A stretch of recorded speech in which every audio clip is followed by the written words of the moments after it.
Good morning. Good morning, people. How are you doing on this 1st of January?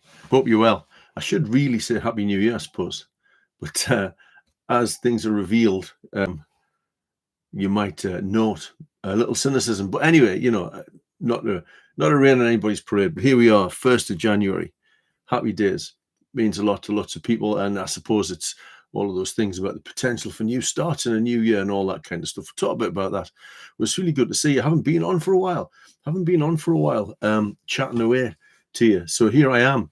I thought let's make a start, because making a start's the hardest part. And over the Christmas break, I ended up talking to my mum, and she said that Gene Williams was wondering where the morning lives had gone, because she'd been watching them. And so hello, Gene. Hope you tuning in to this one. Hope you find this one. I'll share it in all the usual places, Facebook, Twitter, the like, all of that kind of stuff. And so hope you're tuning in. And it's really, really, really nice to find that people have a listen. Because I labour, as you well know, under the premise that I do this for myself largely. I enjoy doing it. I enjoy talking through ideas and things, and it helps me kind of reconcile those ideas for myself. So I like to do that for myself. So if anybody's watching, that's a bonus. Happy days. So that's really good. So I like to sit here on a morning with my coffee. So if you've not found this before, it comes and goes, not going to lie.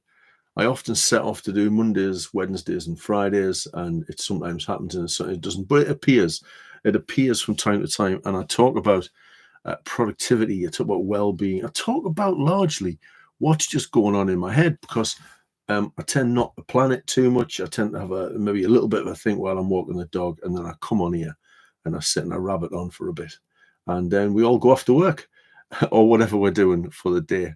So here we are, 1st of January. Now, it's interesting, isn't it? I find the whole concept of New Year very interesting. And I think it sometimes sets us up to fail from the off, because it's really just the next day in the cycle of our lives. And, if it motivates you, if it activates you to make some changes and to think about things, then that's great. One of the problems with that is that it's a bad time of year to be doing anything new, isn't it? I mean, especially because lots of people try to make changes around health and nutrition at this time of year, and it's the worst time of year to even try to do it, isn't it? So, if you're deciding to eat a bit better or drink a bit less, well, I'm sure there's lots of Christmas leftover chocolates and wine and beer and stuff kicking about, which probably makes it difficult. So that's something to think about. Is it the best time for that kind of decision? But I'm going to come to something in a bit. And it's the same with exercise. If you're not a regular exerciser, check things out with your doctor before you start. If you're not a regular exerciser, suddenly the prospect of going out into these cold mornings or cold evenings or whatever, and going for a walk or a run or going out on your bike or whatever, suddenly that's harder. Believe you me, that's harder than doing it in, like, I don't know, April or May time, So we set ourselves up with these things, and sometimes it's problematic. Well, lots of people join the gym as well, don't they?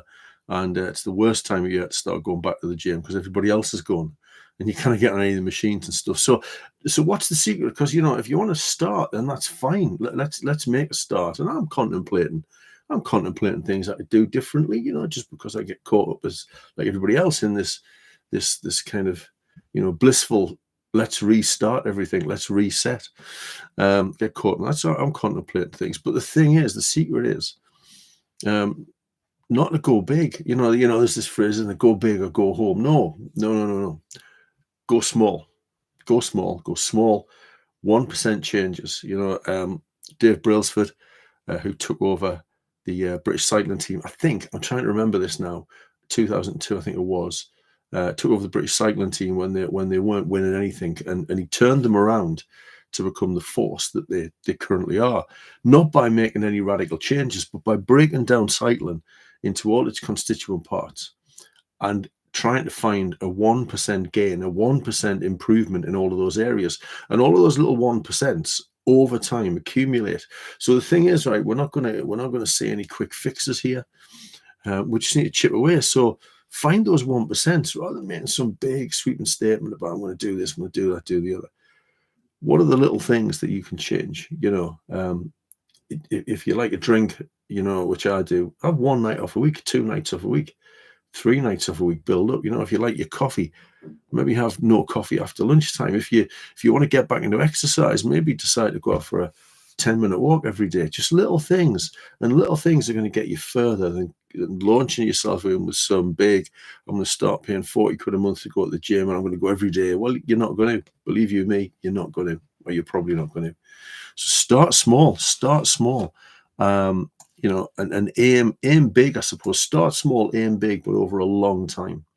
I was reading this morning some stuff about giving up alcohol, and while there are small benefits, because obviously there's a lot in the press at the minute about dry January and that kind of thing. There's a lot of improvements happening in the first 24 hours, the first 3 days, the first week, but the key improvements don't come for about 6 months. Key improvements don't come till then. You've got to keep doing it, because it takes time. So we're in for the long haul. So go easy on yourselves. Go easy on yourselves and try and make small changes, small incremental changes over a long period of time. Are going to make a big difference. Don't get caught up in this drive to make big statements. About what you're going to do today, because today is just another day. In Atomic Habits. Book. Now, who wrote that? Is it James Clear? James Clear in Atomic Habits said that, what's the best day to make a change? It's whatever day is the best day to make that change, isn't it? But we get caught up in birthdays or New Year's Day or whatever. We get caught up in those kind of things. It's the best day to make the change. And there's a few things popped up that I just want to share with you. So that's my thing, right? That's my thing. Make some changes if you want to.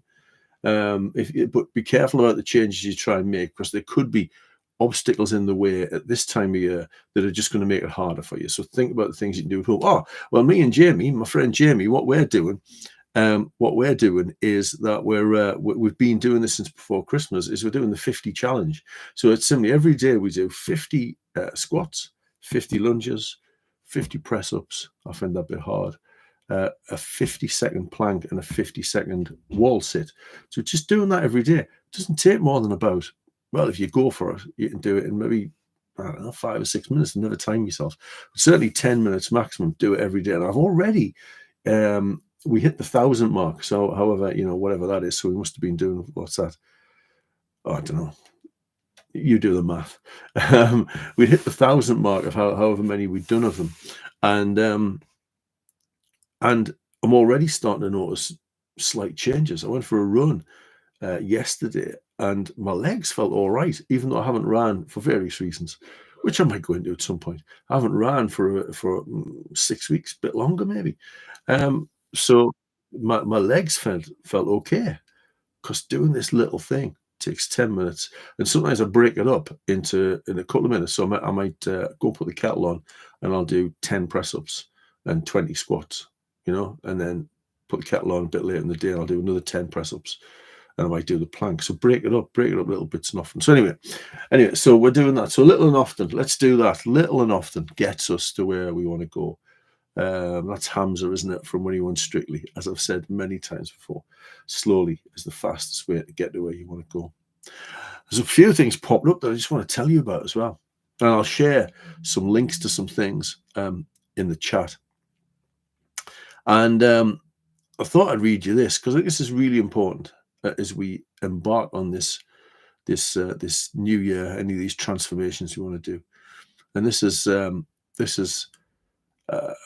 from one of the Stoic philosophers. I can't even pronounce this. Epictetus, maybe.